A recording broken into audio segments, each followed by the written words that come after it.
نبی صلی اللہ علیہ وآلہ وسلم چونکہ کسی قبیلے کے سردار نہیں تھے اور بہت مالدار نہیں تھے، اس لیے مشرکین نے آپ علیہ السلام سے متعلق یہ اعتراض کیا کہ یہ قرآن مکہ اور طائف کی دونوں بستیوں میں سے کسی مالدار اور کسی سردار پر کیوں نازل نہیں ہوا۔ ان کا یہ اعتراض سورہ زخرف کی آیت 31 میں یوں نقل ہوا ہے، وَقَالُوا لَوْلَا نُزِّلَ هَذَا الْقُرْآنُ عَلَىٰ رَجُلٍ مِّنَ الْقَرْيَتَيْنِ عَظِيمٍ، اور انہوں نے کہا کہ یہ قرآن ان دونوں بستیوں میں سے کسی امیر شخص پر نازل کیوں نہیں ہوا، یعنی مکہ اور طائف کی دونوں بستیوں میں سے کسی عظیم شخص پر، کسی بڑے شخص پر نازل کیوں نہیں ہوا۔ اس کا جواب خالق کائنات نے یہ دیا، اَهُمْ يَقْسِمُونَ رَحْمَتَ رَبِّكَ، کیا تمہارے رب کی رحمت وہ تقسیم کرتے ہیں یہ جو اعتراض کر رہے ہیں؟ وہ فرمایا نَحْنُ قَسَمْنَا بَيْنَهُمْ مَعِيشَتَهُمْ فِي الْحَيَاةِ الدُّنْيَا، اور ہم ہی ان کی معیشت دنیاوی زندگی میں تقسیم کرتے ہیں۔ وَرَفَعْنَا بَعْضَهُمْ فَوْقَ بَعْضٍ دَرَجَاتٍ لِيَتَّخِذَ بَعْضُهُمْ بَعْضًا سُخْرِيًّا، اور ہم نے یہ جو ان کے درجات بنائے ہیں، ایک کے دوسرے پر درجات معیشت میں بنائے ہیں،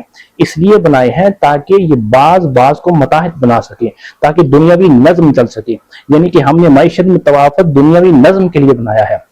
وَرَحْمَةُ رَبِّكَ خَيْرٌ مِّمَّا يَجْمَعُونَ، اور اللہ کی رحمت اس سے کہیں بہتر ہے جو کچھ تم جمع کرتے ہو۔ یعنی دنیاوی جو معیشت میں تفاوت اس کی رحمت کی دلیل نہیں ہے، یہ دنیاوی نظم کی ضرورت ہے، اور اللہ کی رحمت اصل میں اللہ کی ہدایت ہے۔ اور دنیاوی مال و متاع کی آخرت کے مقابلے میں کس قدر حقیر حیثیت ہے، یہ بیان کرنے کے لیے فرمایا وَلَوْلَا أَن يَكُونَ النَّاسُ أُمَّةً وَاحِدَةً، اور اگر ہمیں یہ اندیشہ نہ ہوتا کہ تمام لوگ ایک ہی گروہ بن جائیں گے، لَجَعَلْنَا لِمَن يَكْفُرُ بِالرَّحْمَنِ، جو لوگ رحمان کا انکار کرتے ہیں ہم ان کے لیے بنا دیتے لِبِيُوتِهِمْ سُقُفًا مِّن فِضَّةٍ وَمَعَارِجَ عَلَيْهَا يَظْهَرُونَ، کہ ان کے گھروں کی چھتوں کو اور ان کی سیڑھیوں کو جن پر یہ چڑھتے ہیں ہم چاندی کا بنا دیتے۔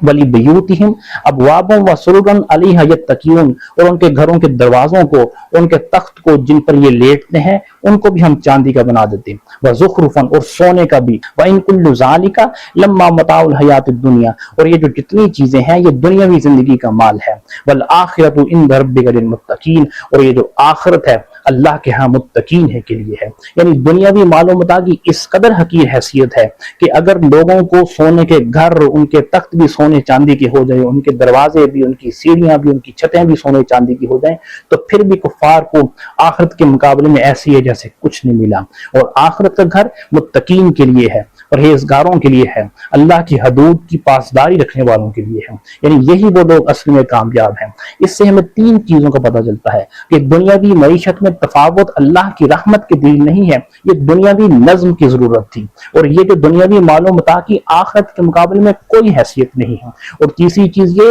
کہ آخرت کا گھر متقین ہی کے لیے ہے، اللہ کی حدود کا پاس رکھنے والوں کے لیے ہے۔